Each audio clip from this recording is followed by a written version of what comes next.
Bonjour à toutes et à tous, on se retrouve aujourd'hui pour une nouvelle vidéo sur le langage LaTeX et aujourd'hui une vidéo un petit peu particulière que j'intitule étude de cas où nous allons voir comment relier des cases d'un tableau en LaTeX à l'aide de TIX. Alors quand je dis relier des cases, on pourrait faire beaucoup plus de choses que ça, mais disons que c'est l'objectif de cette vidéo, d'arriver à ça, relier des cases de manière simple, à l'aide de flèches ou autre chose, à l'aide de TIX. Donc cette vidéo fait suite, ou en tout cas va s'inspirer fortement de la vidéo sur la création de tableaux de proportionnalité, puisque le principe c'est quasiment le même. Dans le tableau de proportionnalité, on devait relier par exemple deux lignes par la flèche qui donnait justement le coefficient de proportionnalité en question. Donc ici c'est la même idée, mais plus précisément ce qu'on souhaite faire c'est d'obtenir un nouvel environnement, parce qu'on va travailler justement un nouvel environnement, afin de faire des tableaux avec des flèches de la manière la plus simple possible. Si on doit faire 10 tableaux, où on doit faire plusieurs flèches à chaque fois, il faut que ça soit simple, qu'on n'ait pas à tout reconstruire à chaque fois, à se poser plein de questions. Donc pour réaliser ça, ça va fonctionner en deux temps. La partie la plus dure sera la première, qui va consister à faire en sorte de repérer chaque case du tableau de manière unique. Et une fois que nous serons capables de repérer chacune de ces cases, nous allons pouvoir insérer les flèches qui vont bien avec. Donc on va tout de suite partir d'un document texte minimal. Donc ici de classe article, balise de début et fin de document. Bon, on a les 4 lignes qui correspondent au titre que vous avez vu. Et ensuite j'ai déjà préparé, pour qu'on gagne un petit peu de temps, un tableau, 4 lignes, 4 colonnes, tout ce qu'il y a de plus basique. Alors je précise tout de suite que dans cette vidéo là, je vais utiliser un ensemble de notions que j'ai déjà présentées dans de précédentes vidéos.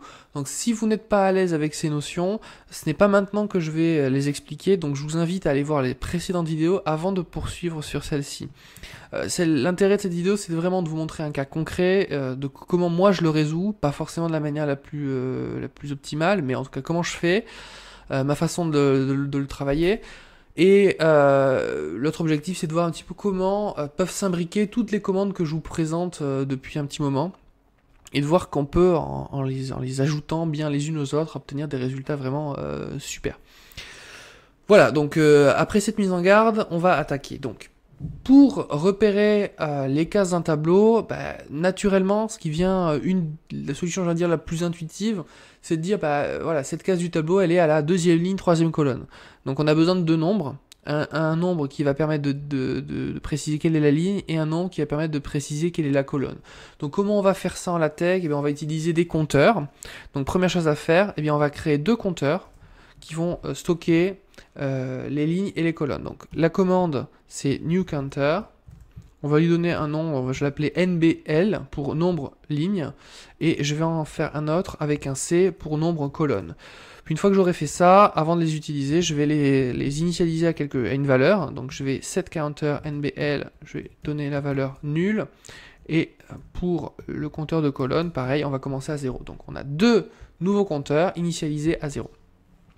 Maintenant, nous allons faire en sorte que ces compteurs évoluent lorsque on change d'une case à l'autre du tableau. Donc l'idée c'est la suivante, à chaque fois pour les lignes, à chaque fois qu'on aura terminé une ligne, le retour à la ligne, donc au niveau de la première colonne de la nouvelle ligne, on doit changer la valeur du compteur. Donc comment on va faire ça? On peut utiliser le prescripteur arrobase dont j'avais parlé dans une précédente vidéo. Donc là par exemple, en écrivant arrobase, une paire d'accolades, on va faire un step counter. Donc quel compteur je vais augmenter? Celui de ligne. Donc au début de chaque colonne, j'augmente de 1 le compteur LBL. Et forcément, si ici je demande d'afficher la valeur du compteur par la commande 2NBL, donc ce que je vais faire, c'est que je vais même enlever toute la première colonne, on va mettre uniquement l'indice de ligne, je compile. Donc là on a un souci tout simplement parce que, je ne sais pas si vous en rappelez, mais lorsqu'on utilise le prescripteur arrobase, on peut globalement utiliser quasiment que du texte. On peut faire quelques petites choses en plus, mais là ça ne fonctionne pas. Donc ce qu'on va faire ici, on peut le vérifier ici dans la chose, c'est qu'il nous donne un code d'erreur un petit peu bizarre, il manque quelque chose. Donc c'est qu'on ne peut pas utiliser l'arrobas pour la commande. Donc ce qu'on va faire, c'est qu'il faut utiliser les chevrons qui sont définis dans le package array. Donc forcément, j'ai besoin de charger en tout début du document le package array via la commande /use package array. Je compile, et là cette fois-ci il n'y a pas de souci, la compilation s'est effectuée sans problème. Je regarde le résultat, ouais, on a notre tableau avec la ligne ici 0, 1, 2, 3. Alors ce qui est étrange, car on part de 0 et on doit d'abord augmenter de 1 avant d'afficher le contenu de la première colonne. Alors il se trouve que ça m'est déjà arrivé, je sais pourrais pas vous expliquer pourquoi exactement on a cette erreur là. Ça peut se corriger en utilisant la commande sauf erreur de ma part protect devant la valeur du compteur. Donc si je fais ça, vous voyez, il a bien mis à jour comme il faut la valeur. Par contre à la ligne d'après on a le même souci.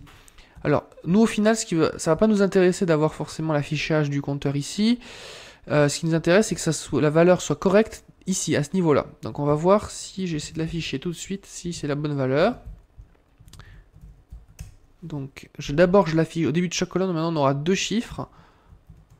Voilà, là on voit bien que le premier chiffre qui est affiché, c'est celui qui est ici, juste avant la colonne.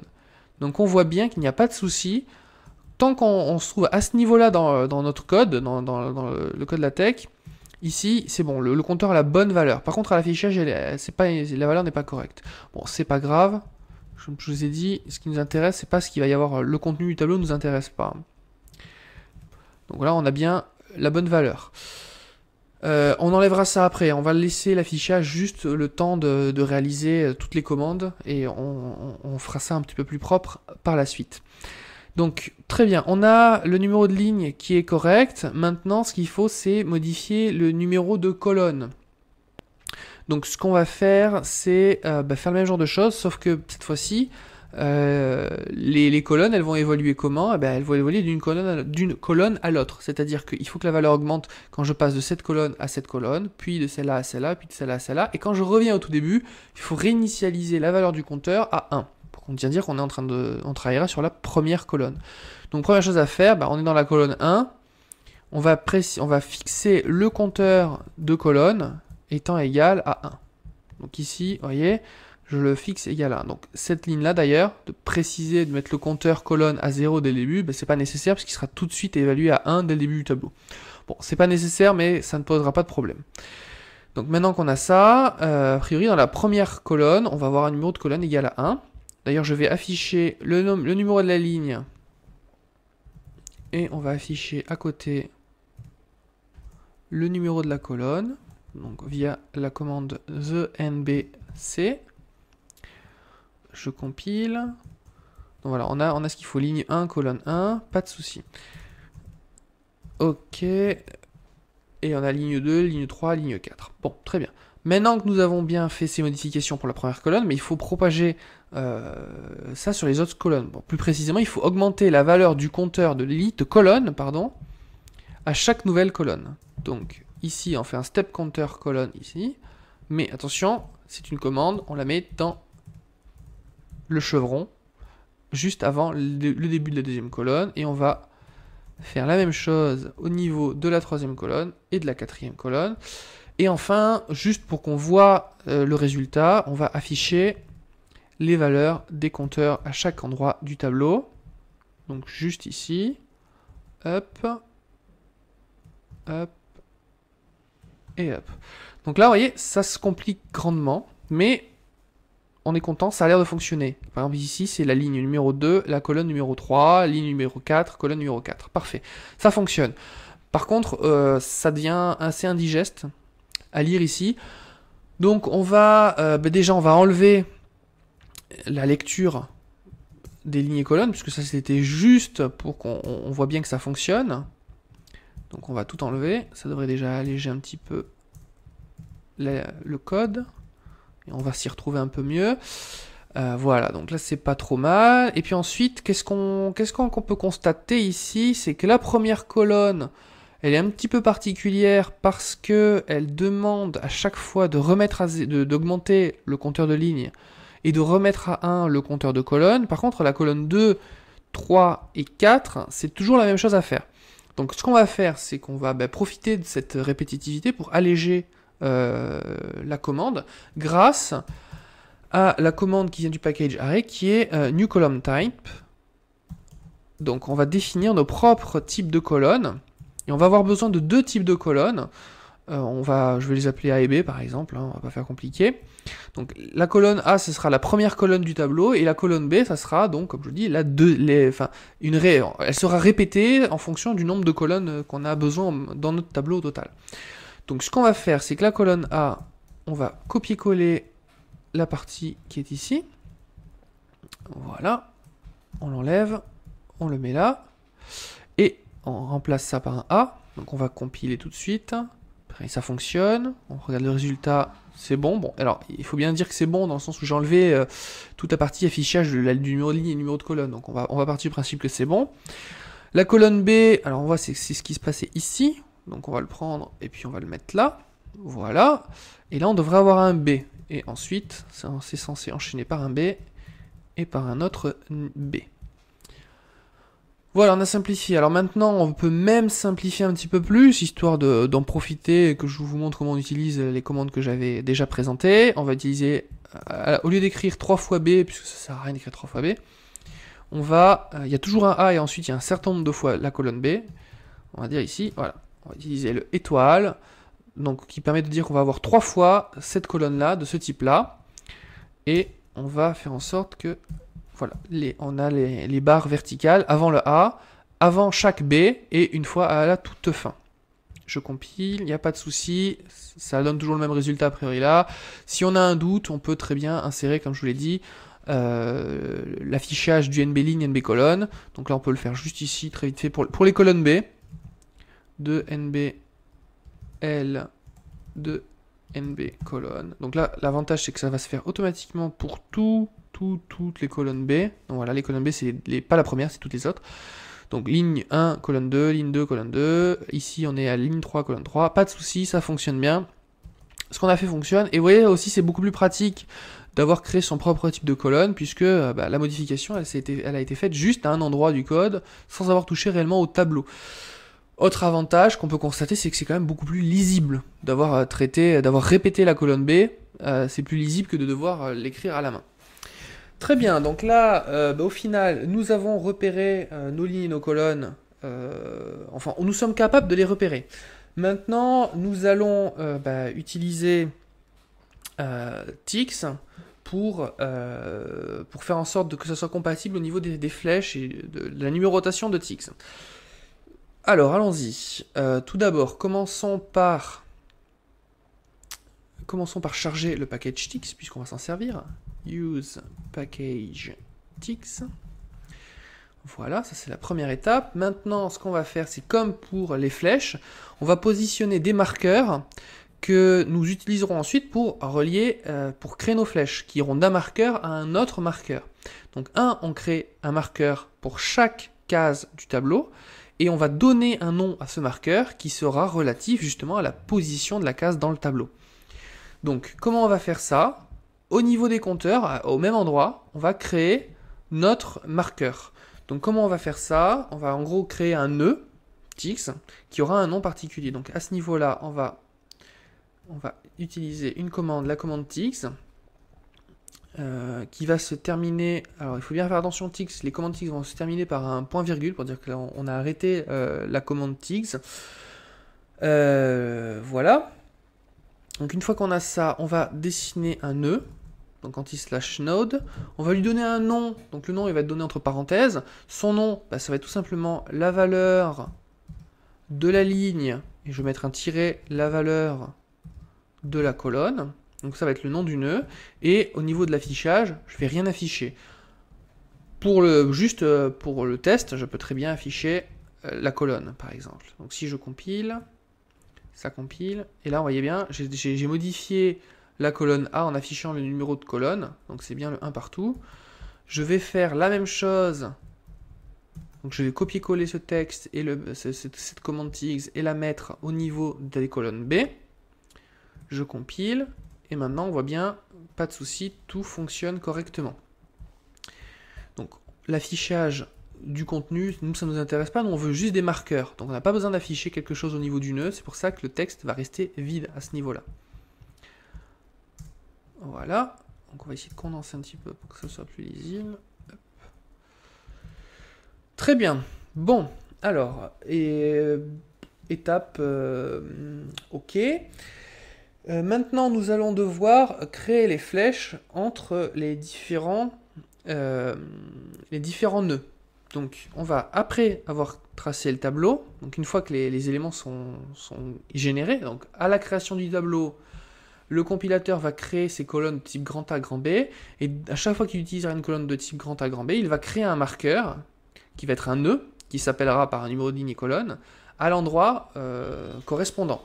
Donc si ensuite je décide de tracer quelque chose, donc par exemple, draw, je vais relier le nœud 1, 1 au nœud 2, 3, 2, 3, voir un petit peu ce que ça donne. A priori ça marche.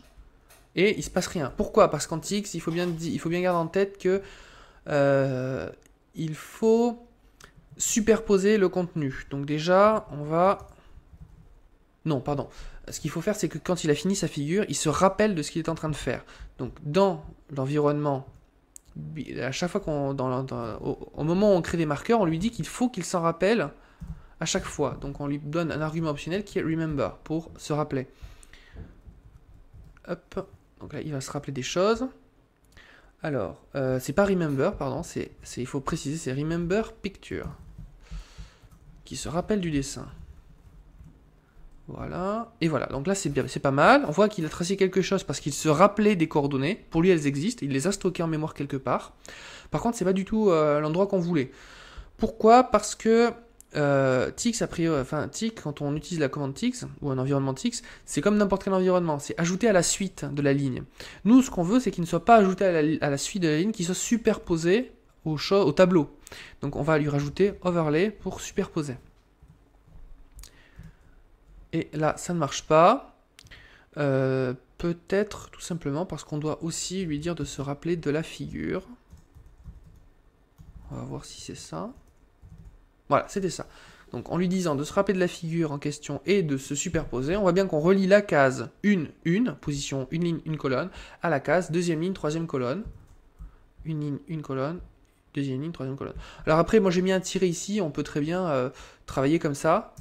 Sauf que je me dis, et faudrait le tester, que si on arrive à une 10e ou une 11e ligne, et qu'on voulait le relier à la première colonne, bah à ce niveau-là, je ne sais pas trop ce que TX comprendrait si j'écrivais, si je suis en train d'écrire 11e ligne, première colonne, ou première ligne, 11e colonne.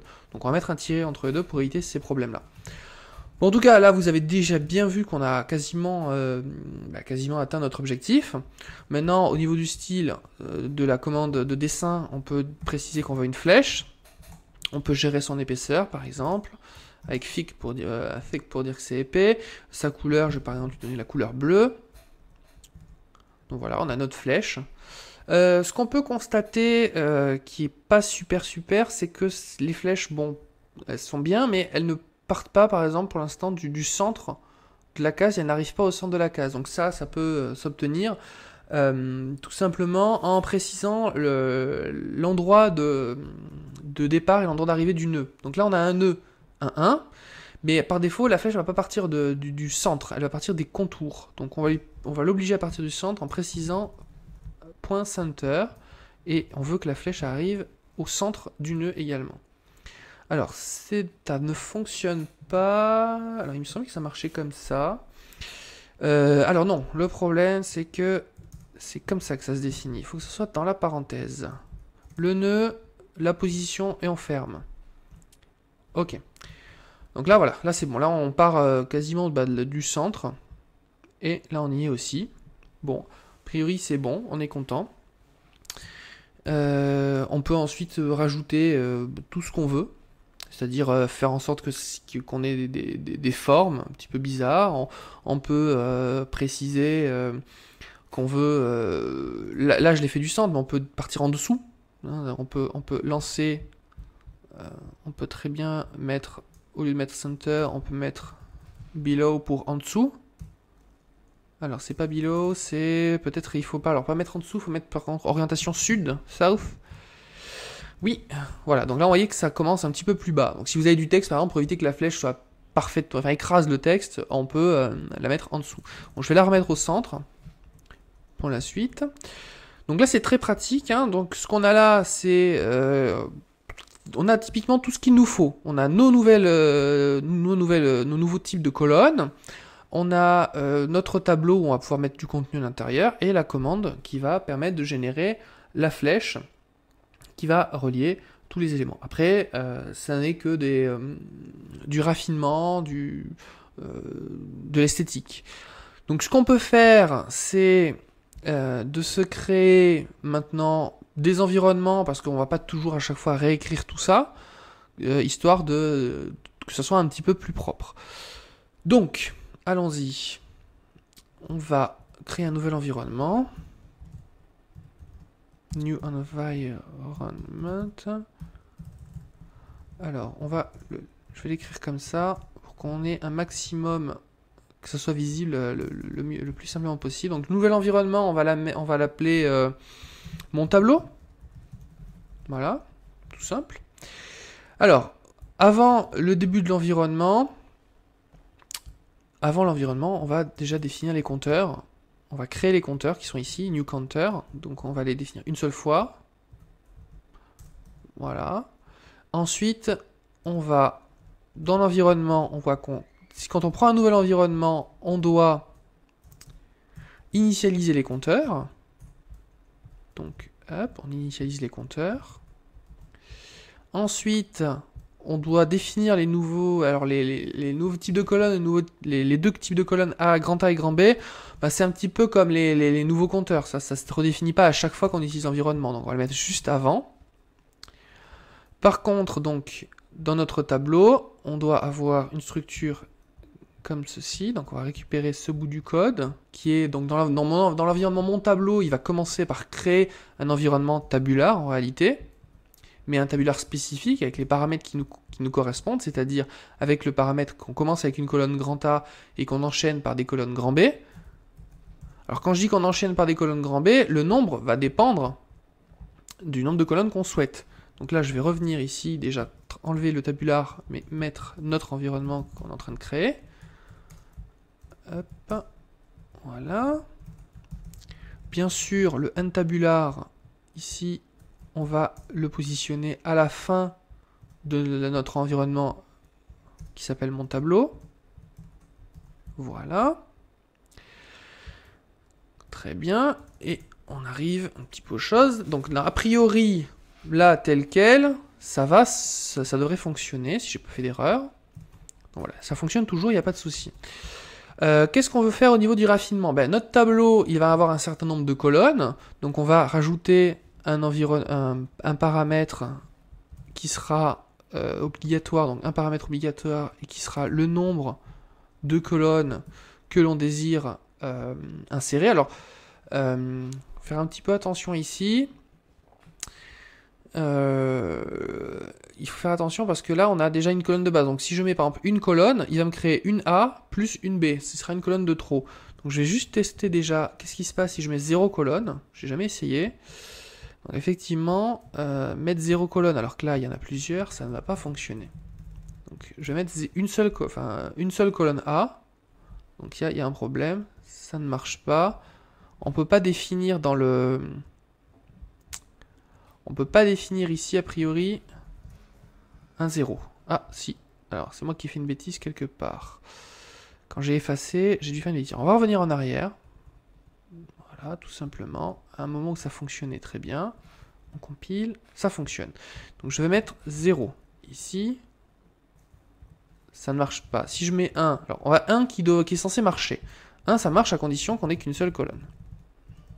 Donc si je mets ça comme ça, j'ai une colonne A et je devrais avoir une colonne B. Ah oui, je suis bête, je n'ai pas vu, mais il m'a surligné en rouge le TIGS. C'est normal, il n'y a plus les colonnes qui correspondent. Donc je fais ça. Donc là, on a bien une seule colonne. Il n'y a pas de souci. Si je lui en demande 0, est-ce que ça marche? A priori, ça marche aussi. On peut lui demander 0B. Donc, on sait que ça, la commande avec l'étoile 0 fonctionnera. Donc, on va donner un argument qui sera le nombre de colonnes. Par contre, le nombre de colonnes B qu'on doit créer, c'est le nombre de colonnes entrées par l'utilisateur moins 1. Moins 1 parce qu'on a la colonne numéro A. Donc, on va lui dire que c'est... alors, je crois que c'est numexpr, pour dire que c'est une expression numérique. $1, moins 1. Enfin, dièse 1, moins 1. Et on a terminé le calcul, donc on lui dit relax. Hop là, on n'annule pas. Voilà. Et maintenant, si je compile, il faut quand même que je le charge mon tableau en lui précisant que je veux une seule colonne. Je compile, ça passe. Non, ça ne passe pas, il y a un souci. Alors, illegal use parameter. C'est le num expression. Peut-être qu'il faut que je mette number. Alors, je me rappelle plus exactement en quelle ordre ça fonctionne. S'il faut mettre number avant. Alors, si je mets dim expression, ce qui n'est pas du tout logique, mais si je mets ça, ça devrait passer. Dim expression. Alors, qu'est-ce qui va pas exactement? Je comprends pas. Je mets 1.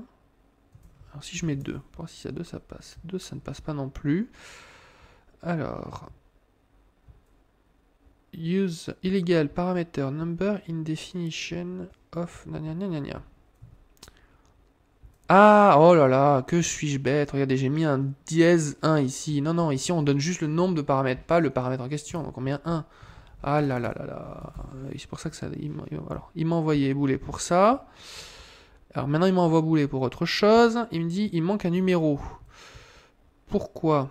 Ah oui, parce que quand j'appelle ici, vous voyez mon tableau, c'est pas entre accolades, enfin c'est pas entre crochets, c'est entre accolades.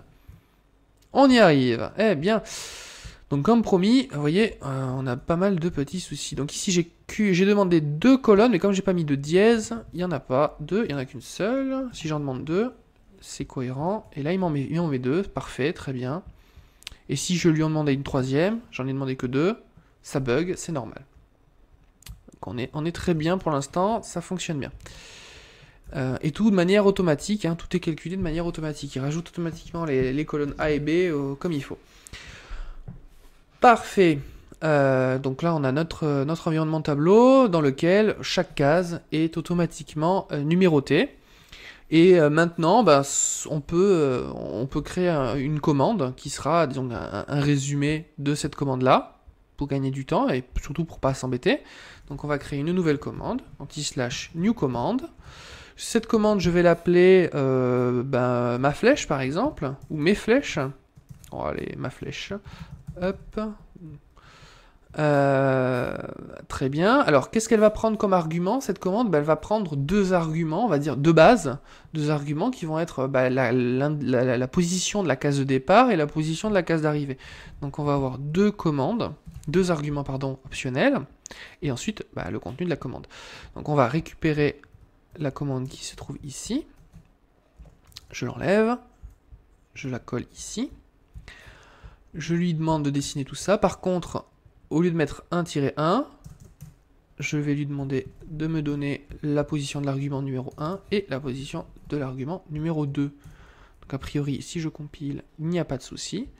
Maintenant, si j'utilise la commande ma flèche, je devrais avoir, donc là, par exemple, case 1, case 2, 3.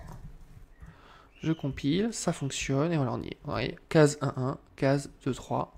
Et donc maintenant, c'est très facile, en combinant notre tableau personnalisé, donc là ici que j'ai appelé mon tableau, et cette commande personnalisée que j'ai appelée ma flèche, on a pour l'utilisateur, hein, quand je dis l'utilisateur, bien sûr c'est nous, mais quand on est en train d'éditer notre document tech, c'est extrêmement facile, c'est transparent, pour créer un tableau et créer des flèches qui vont relier des cases du tableau. Donc là c'est quand même très simple. On peut remarquer que les flèches se superposent au texte. Donc bon, bien sûr, ça risque d'effacer un petit peu les choses.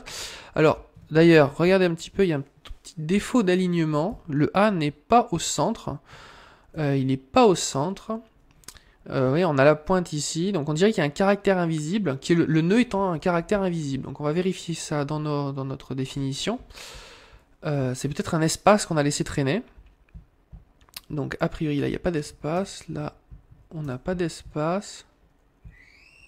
A priori non, je vois pas de souci. Alors je viens d'enlever 2 espaces. Donc peut-être que c'était... c'est ça le problème, on va voir. Donc là non, ça enlève un espace, je compile. Donc non, toujours pas. Ah oui, pardon, peut-être que c'est tout simplement le overlay. Peut-être qu'il faut justement lui dire de superposer le nœud.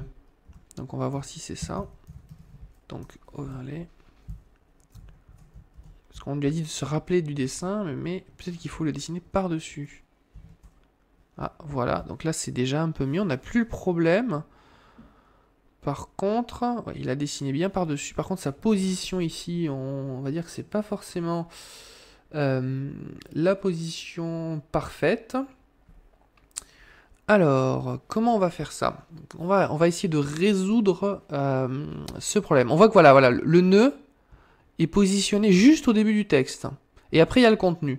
Sauf que nous, ce qu'on pourrait vouloir faire, c'est le centrer par rapport au contenu de la cellule.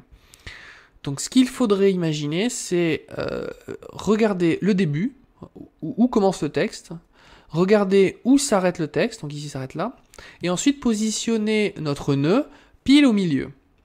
Donc on peut faire ça de plusieurs manières différentes. L'idée qui me vient en tête, donc c'est de créer en rectix un nœud au début, un nœud à la fin, et tout simplement de créer ensuite un nœud au milieu, qui aura la bonne position.